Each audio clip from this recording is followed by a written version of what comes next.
La semana pasada hablábamos de que hay que ganar a nuestros parientes. Y San Pablo dijo, y si es necesario estar yo lejos de Cristo, con tal que mi pariente se salve, estoy listo. Fue una manera de decirlo, de expresarlo ante el dolor que él sentía por sus hermanos. Si usted tiene un pariente que no es cristiano, espero esté orando ya por él. Espero esté haciendo la parte que le corresponde para que él también sea salvo como usted y yo lo somos. Hagámoslo por el bien de ellos en el nombre de Jesús. Hace unas semanas atrás estaba compartiéndoles sobre el tema tengamos prioridades correctas. Traigo uno una vez más u otro una vez más para ustedes. Y el pasaje lo leímos la ocasión última y solo voy a rescatar la última parte del mismo, pero vamos a dar lectura de Ageo capítulo 2, versículo 2 al versículo 9. Y la palabra de Dios dice: habla ahora a Zorobabel, hijo de Salatiel, gobernador de Judá, y a Josué, hijo de Josadat, sumo sacerdote, y al resto del pueblo, diciendo: ¿quién ha quedado entre vosotros que haya visto esta casa en su gloria primera? ¿Y cómo la veis ahora? ¿No es ella como nada delante de vuestros ojos? Pues ahora, Zorobabel, esfuérzate, dice Jehová, esfuérzate también, Josué, hijo de Josadat, sumo sacerdote, y cobrad ánimo, pueblo todo de la tierra, dice Jehová, y trabajad, porque yo estoy con vosotros, dice Jehová de los ejércitos, según el pacto que hice con vosotros cuando salisteis de Egipto. Así mi espíritu estará en medio de vosotros, no temáis, porque así dice Jehová de los ejércitos: de aquí a poco yo haré temblar los cielos y la tierra, el mar y la tierra seca. Haré temblar a todas las naciones y vendrá el deseado de todas las naciones. Y llenaré de gloria esta casa, ha dicho Jehová de los ejércitos. Mía es la plata y mío es el oro, dice Jehová de los ejércitos. La gloria postrera de esta casa será mayor que la primera, ha dicho Jehová de los ejércitos. Y daré paz en este lugar, dice Jehová de los ejércitos. Como una introducción, en este mensaje haré algunas aplicaciones a los mensajes expuestos anteriormente. Y en primer lugar, recuerde mi énfasis. Mi énfasis es invitarles a que el Señor tenga la preeminencia en todo en nuestra vida. Que no fragmentemos, sino que como en un todo nos presentemos delante de Él y seamos de Él. Que en verdad abramos los ojos y nos demos cuenta lo que dijo el Señor: separados de mí, nada podéis hacer. Que entendamos que buscar el reino de Dios primeramente es lo adecuado en la vida de cada uno de nosotros, y lo demás va a venir por añadidura. Por otro lado, deseo recordarles el valor que tienen ciertas declaraciones y particularmente las expuestas en Ageo. En primer lugar, que usted reconozca una vez más que Dios aún habla. Dios aún habla. Gracias al Señor que Él no ha dejado de hablarnos. Sigue hablándonos. También reconocer que Dios es quien gobierna la creación y que la creación está a su servicio. Esto tiene que ver cuando dice Dios, deténgase la lluvia. Y no llueve. Venga la lluvia y llueve. Nadie más puede tener esta capacidad o potestad. Esta potestad reside precisamente en el Señor. Por otro lado, el reconocer el valor que tiene su presencia en nuestras vidas, como en nuestras reuniones. ¿De qué sirve una reunión donde el Señor Jesús no se muestre? ¿De qué sirve una reunión donde usted no sienta la presencia de Dios? Hay algunos que dicen que no se trata de sentir. No podemos obviar que tenemos, digamos, esa parte en nosotros del sentir. Y alguien podrá decir, hoy no sentí la presencia de Dios. Pero eso no significa que Dios no haya estado. Algún otro estará diciendo, ¿cómo se movió Dios hoy en el culto? Y se le queda viendo de una manera rara a saber cómo es que se movió, ¿verdad? Yo ni vi ni sentí nada. Hermanos, algunas veces entramos al culto peleados. Algunas veces venimos al culto, como dicen, refunfuñando. Algunas veces venimos al culto con una indisposición porque perdió el Real Madrid. Felicidades a los barcelonistas. Frustrados por unas cosas y otras. Incómodos por la mujer que Dios le dio. Esa usted la escogió, dijeron por allí alguien. Incómodos por una serie de cosas. Entonces hay una predisposición. Dios quiso hablarnos, pero esa condición no lo permitió. Pero aquel que sabía para dónde venía, aquel que entendió que este es un espacio para adorar a Dios desde que comenzó el servicio, Señor. Desde que los cantos empezaron, gracias, Señor.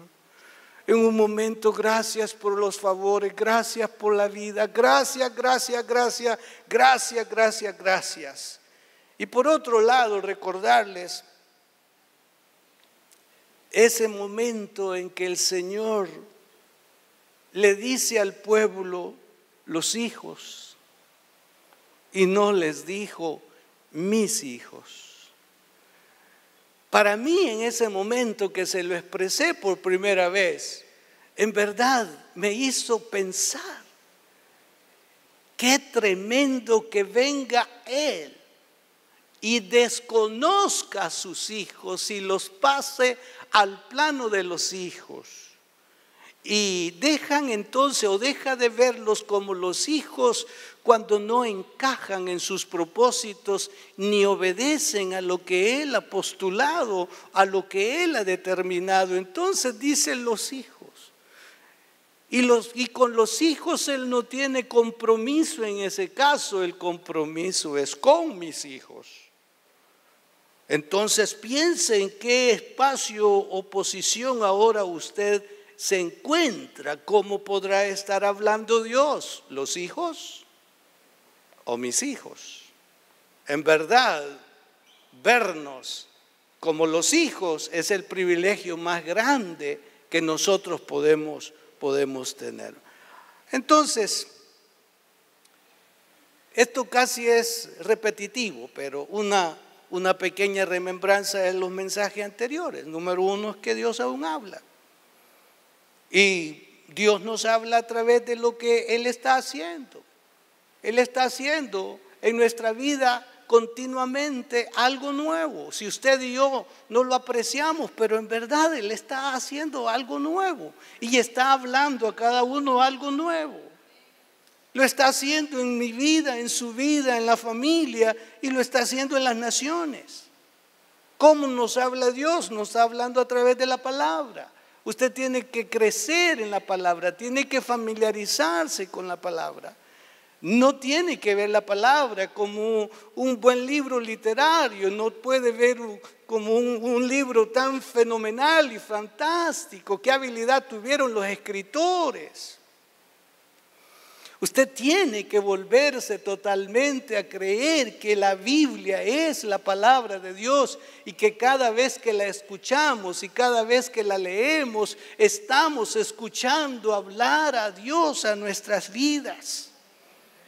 Por otro lado, Dios sigue hablando a través del Espíritu Santo. En un momento, hermanos, Dios tiene una forma tan peculiar que como que en un instante le dice a nuestras emociones, a nuestro intelecto: apártense por un momento, que ahora es de espíritu a espíritu que voy a tratar. El domingo 19 de octubre les compartí un poquito un día de esto. Yo no dormí nada. Iba tan contento después de los cultos, les hablé, tengamos la perspectiva de Habacuc. Sinceramente a mí el mensaje me ministró, me bendijo y yo iba con una paz como usted no tiene idea.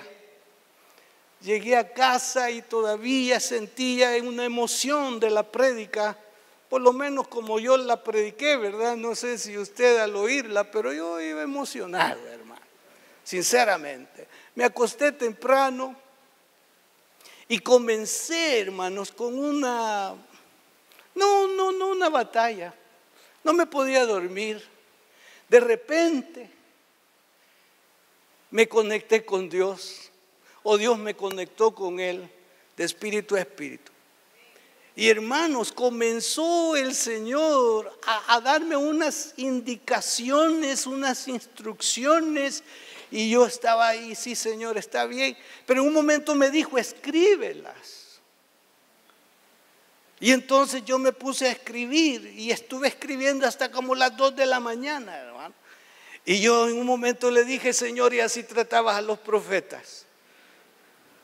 Y así tratabas a tus siervos, porque me decía, y todavía me decía: escribe. Y escribí un montón, hermano.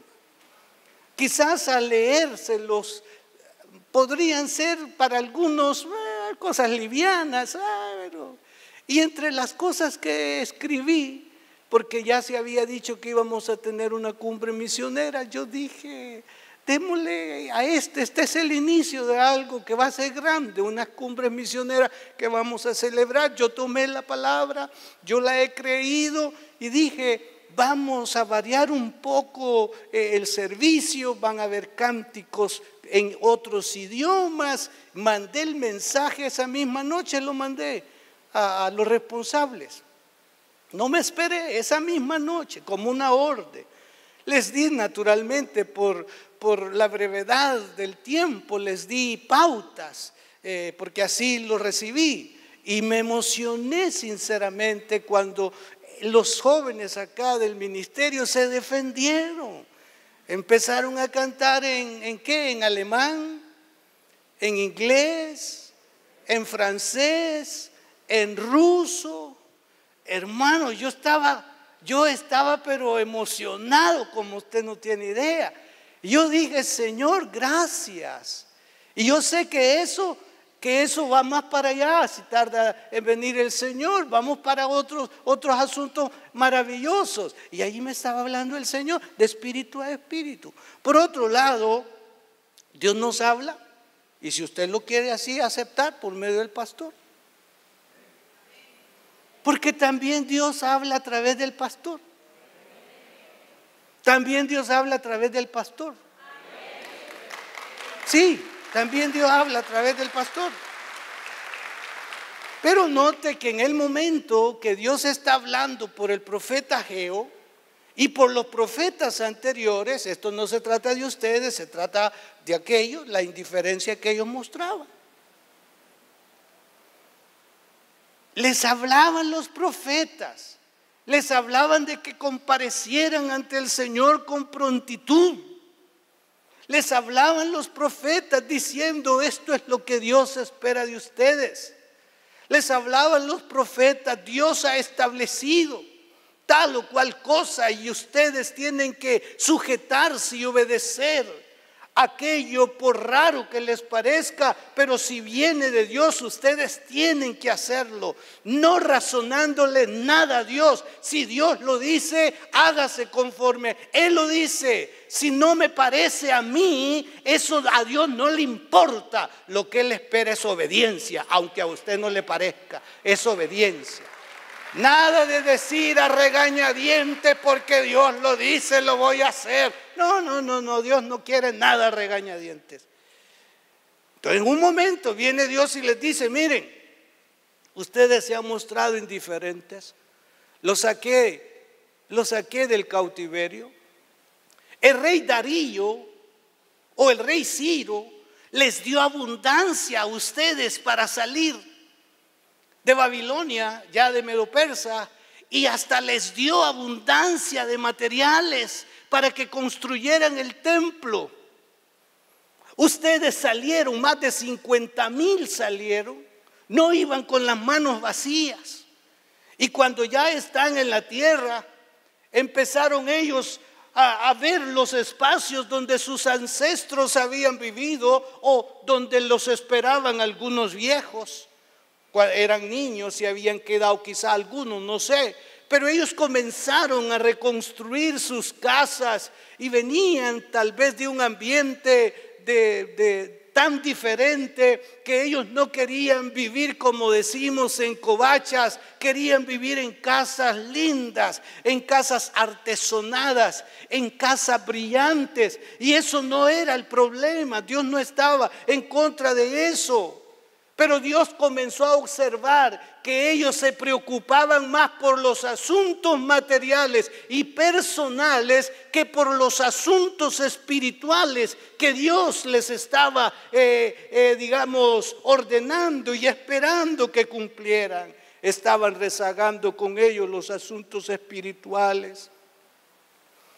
Ellos sabían dónde estaba la ubicación del templo. Ellos estaban viendo los escombros del templo. Ellos recordaban que era el lugar de los sacrificios.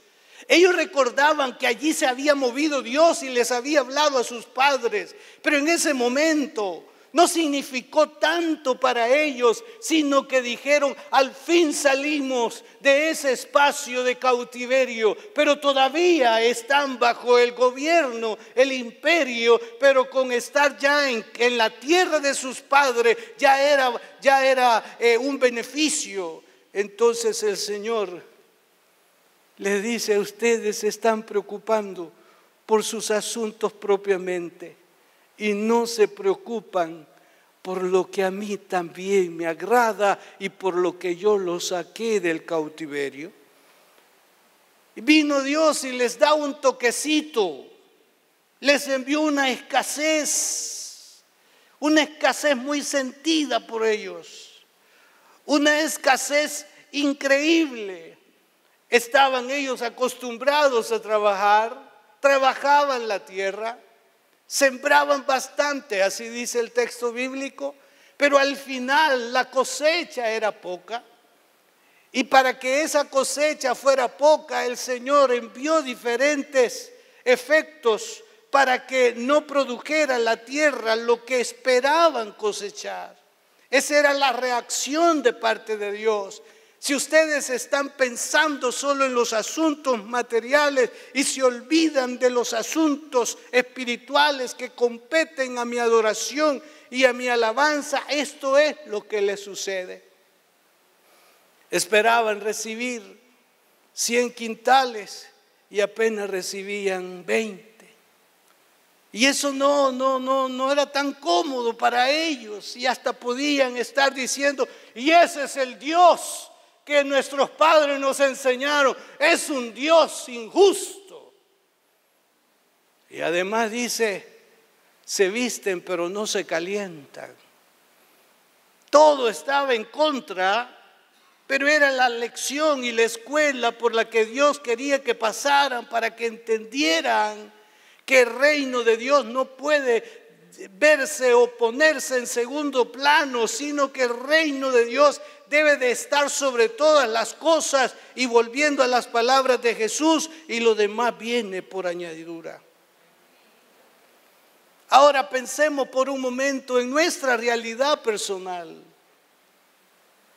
Piénselo usted, yo no quiero usar términos que puedan afectarle o dañarle, pero piense en su realidad hoy.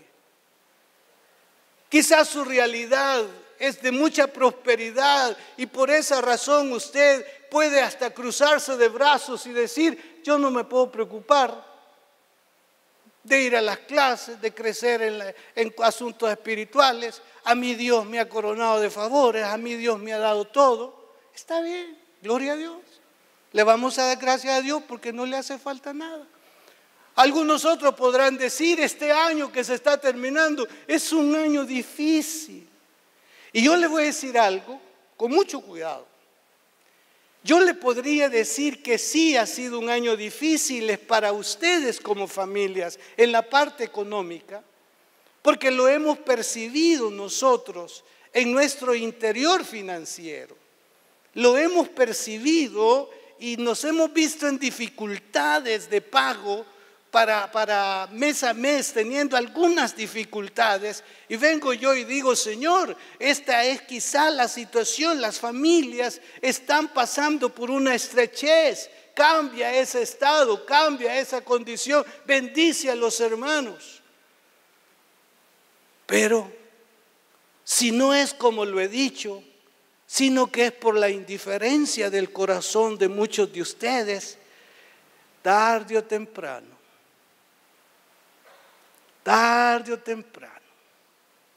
esos elementos que están al servicio del Señor aparecerán. Y usted no tendrá que responsabilizar ni al predicador ni a Dios. El predicador nada más está advirtiéndole. Abra sus ojos, condúzcase según lo que Dios ha dicho por su palabra, para que le vaya bien el resto de sus días. Sí. Si hoy usted dice no me alcanza, pues los días venideros serán peores. No le va a alcanzar para nada. ¿Por qué? Porque Dios al hijo que ama disciplina. Y Dios va a aparecer. Y Dios va a aparecer. Y si usted no se da cuenta que aparece, y si aparece comienza como, lo voy a decir con mucho respeto, yo era un jovencito, ya tengo mis años, cuando comencé en el pastorado, yo era pastor como de 15 hermanos, y había un señor, un hermano ahí, siempre andaba con un rostro de mal amigo. Ese no hacía amistades para nada. Desde que salí de la casa, yo pienso que se iba a ver al espejo y ensayaba el rostro que iba a presentar, un rostro de amargura, un rostro de enojo. Hago otro paréntesis. Fíjese que fui a una ferretería y a la hermana Mary no le gusta que yo vaya en pantalones cortos y todo. Yo paso a veces en casa así y no le parece que yo salga. Y yo los pongo porque es parte de una terapia para mí, ¿verdad? Y me fui así a ese lugar. ¿Y sabe algo? Una de las trabajadoras se me quedó viendo y me dijo, ¿qué paz muestra usted? No sé, pero usted me ha producido una paz. Gracias por darme paz. Yo me quedé, aún con pantalones cortos. Y yo me quedé muy anonadado, muy sorprendido. Tomé sus manos y allí en el pasillo levantamos las manos para orar y le dije, Señor, yo no sé qué es lo que tú planeas para ella ahora, pero esa paz de la que ella siente, que en este momento caiga sobre ella, sobre su casa y la bendiga. Ya les hice ese paréntesis, vuelvo al primero. ¿Qué tal, hermano? ¿Bravo? De veras. ¿Sí? ¿Y por qué anda bravo? Hay que tomarle así la palabra. ¿Con Dios? Ay, sí, y un mozalbete en el evangelio, en el ministerio, y que me dijera que andaba bravo con Dios, y yo no hallaba qué decirle, ¿verdad? Bueno, ¿y por qué está bravo con Dios? No me da trabajo. De veras, él era sastre. Fíjese, me dice que mejor los sastres esos tienen trabajo y yo no. Ah, bueno. Y me dan ganas de bajarlo y darle unas cuantas, dijo así, pescosadas. Adiós usted. No, yo me sentí así, que yo dije, ¿y este que le quería dar unos cuantos puñetazos a Dios? Y yo le dije, sabe, con Dios no se enoje, enójese porque usted es un mal sastre. Por eso no lo buscan los clientes. Es mal sastre y se me queda molesto. ¿Verdad que sí? Me dijo que soy un mal sastre. Lo entendió. Hermano, yo no sé cuál es la realidad. Pero Dios, cuando volvamos nuestra mirada y nuestra obediencia y fidelidad a Dios, va a cambiar todo. Dios siempre ha tenido un remanente y le llama remanente fiel. Y al remanente fiel Él tiene cuidado, porque toda la creación está bajo su autoridad. Y si Él dice que llueva sobre su casa nada más, sobre su casa va a llover. Si Él dice que caiga tal o cual cosa sobre su casa, solo sobre su casa caerá. Porque Dios tiene al servicio suyo todo lo creado. Pero eso es a favor de los hijos, a favor de los que están empeñados en mostrarle a propios y a extraños quién es Dios y la reverencia que le guardan. Me encanta entonces que el pueblo escuchó. Él les dijo, suban al monte y traigan madera y edifiquen el templo. Y el pueblo escuchó. Y el pueblo se movilizó. ¿Quién es el que está hablando? Es un hombre, se llama Geo. Pero entendieron que no era simplemente el hombre, era Dios hablando. Y ellos comprendieron que era necesario escuchar la voz y empezar a actuar. Podían seguir mejorando sus casas, podían seguir trabajando la tierra, pero ahora ellos van a apartar del tiempo y van a subir al monte y van a traer madera y van a construir el edificio para el Señor. Cuando esa acción la tomaron, todo cambió.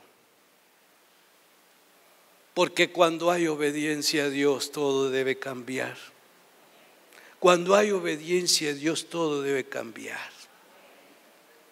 Si usted y yo entramos en obediencia a Dios, Dios va a cambiar las cosas. Examinémonos cada uno, no señalemos a tal o cual, sino examinémonos a cada uno. ¿Cómo es que obedecemos a Dios?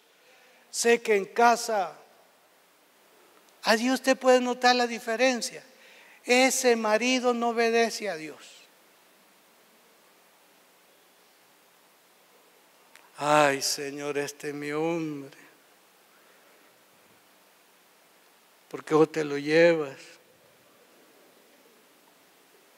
O si no te lo mando. Así decía una hermana.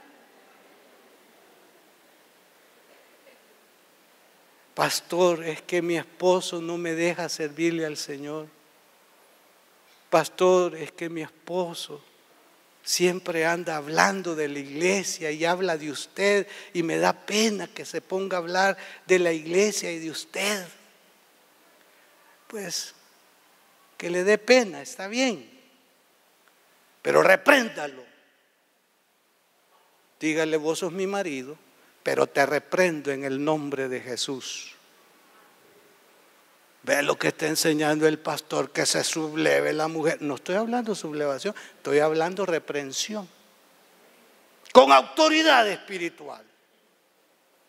Ah, pero puede ser la esposa, ¿verdad? Que puede ser la esposa también. Ah, también la esposa. Entonces, hermanos, hay que revisar estos asuntos a fin de que las cosas cambien y Dios nos va a bendecir. Para ir finalizando, la gloria postrera será mayor que la primera. Aquí quiero dejar claro lo siguiente. En primer lugar, ya hemos hablado de la reconstrucción del templo. Hay dos grupos festejando. Bueno, uno festeja y los otros lloran. Recuerden eso, ¿verdad? Los que lloraban estaban llorando porque cuando vieron el templo finalizado, se conectaron con el primer templo, el templo de Salomón. ¿Cuántas cosas le faltaron a ese templo? Al templo nuevo, al segundo. Y lloraban, y lloraban, y lloraban, y lloraban. En el libro de Nehemías usted va a leer también que lloraban. Y dice, ¿por qué lloran? Lloramos porque no tiene nada que ver este templo. Nos ha faltado entrega, nos ha faltado dedicación, nos ha faltado voluntad. No es como el primer templo. Pero los más jóvenes celebraban. No habían visto el primer templo, entonces ellos celebraban al ver finalizado el templo. Entonces viene el Señor, al ver la inconformidad de unos, la alegría de otros, les dice, mía es la plata y mío es el oro. ¿Sabe qué significa? Ustedes sufren, están tristes porque todo eso le hace falta al templo, el oro y la plata, y ustedes no lo han tenido como se tuvo en los días de Salomón. Pero mía es la plata y mío es el oro. Y ahora se está proyectando a un tercer templo, y en ese tercer templo le está diciendo, la gloria postrera será mayor que la primera. Hablándoles que el primer templo fue hermoso, que el segundo tiene alguna decadencia, pero que el tercer templo será hermoso, no solamente por el hecho de la hermosura física, sino que en el esplendor total estará la gloria de Dios sobre el templo. La gloria postrera será mayor que la primera.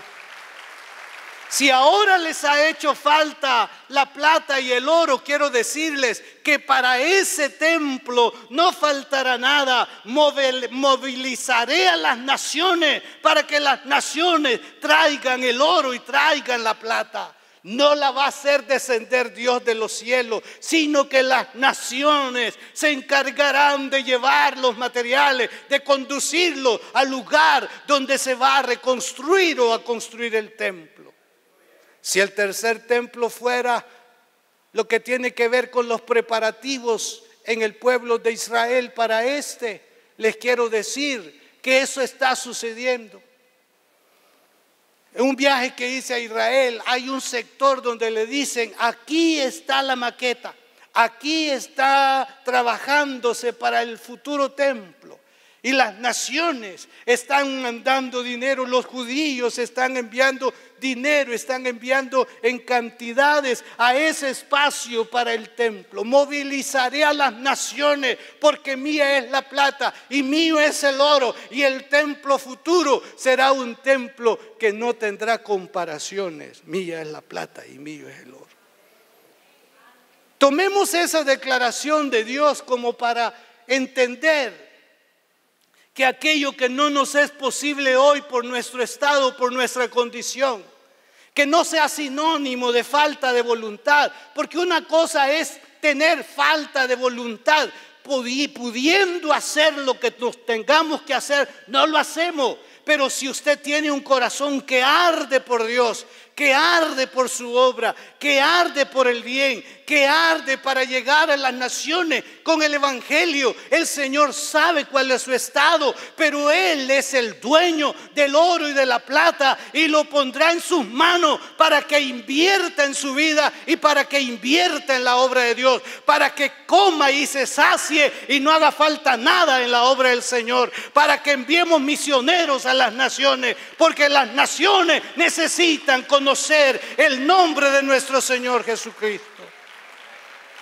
¿Entendió entonces? Mía es la plata y mío es el oro. ¿En qué contexto surge? Señor, nos hace falta tal cosa, por eso es que el templo no lo tiene. Estén tranquilos, mía es la plata y mío es el oro. Y Él va a ordenar, ya dije, a las naciones. Aún los impíos se van a movilizar y van a enviar cantidades para que esto así suceda en el día prescrito, en el día del Señor. Y lo otro, el deseado de las naciones. Hay dos aplicaciones sobre qué significa el deseado de las naciones. Uno, dicen que es precisamente el oro y la plata. Porque ¿quién no desea eso? Y en ese momento era lo que deseaban para hermosear el templo. Eso era lo que deseaban. Lo que las naciones desean, lo que las familias desean. Es precisamente contar con los recursos para sí y para la obra. Eso no lo olvide, hermano.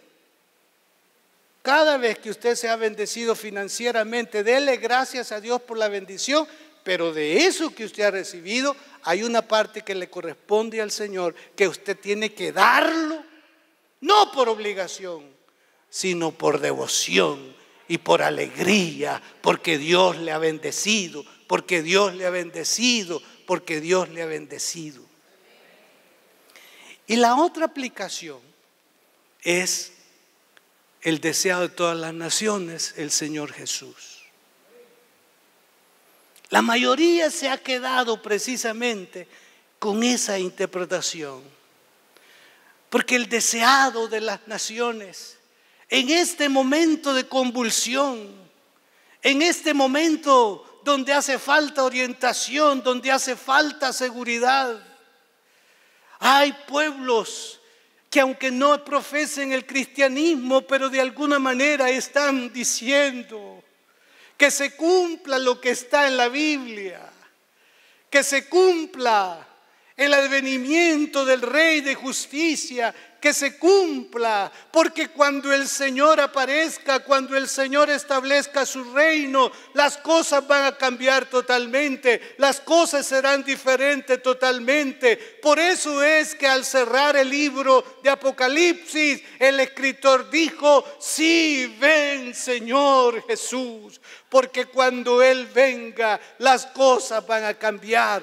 totalmente. Habrá justicia, habrá prosperidad, habrá de todo lo que hoy el mundo y las naciones están deseando. Apreciados hermanos, volvámonos al Señor. Ya no vivamos un cristianismo indiferente, frío. Escudriñese usted. Vea cuál es su manera de vivir. Vea donde en verdad usted no siente que no agrada a Dios. Que no vengan segundos o terceros a decírselo, sino que usted diga: yo sé que esto no te agrada de mí, Señor. Yo quiero ser diferente. Yo sé que esto no te agrada de mí, Señor. Yo quiero ser diferente. Y esa diferencia va a bendecir su casa. Si usted es el esposo, usted es el padre, usted no sabe el bien que le va a producir a sus hijos con esa diferencia que usted va a mostrar. Antes se escuchaba: ahí viene su papá, decían las mamás.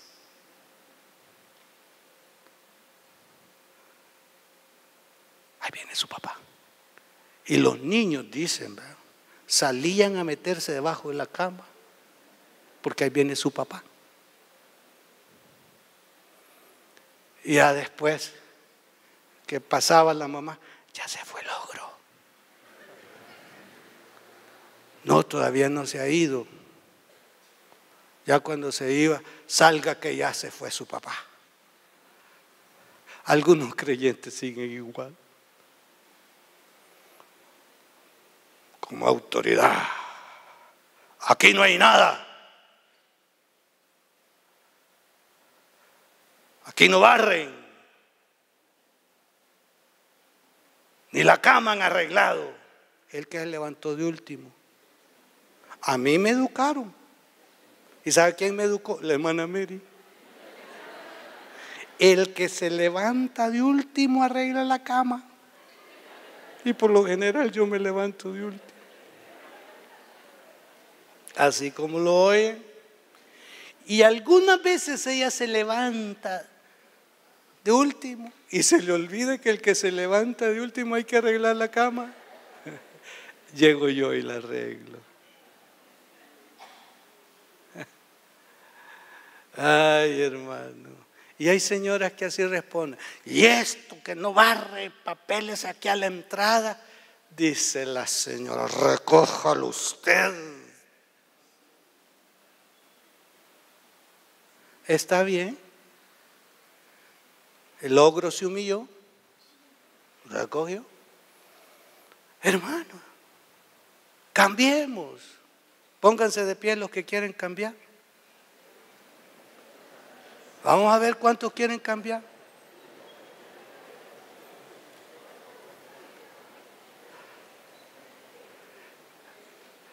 Usted sabe qué es lo que hay que cambiar. El Señor sabe qué es lo que hay que cambiar. Crea en mí, oh Dios, un corazón nuevo y un espíritu recto dentro de mí, dijo el salmista. Padre,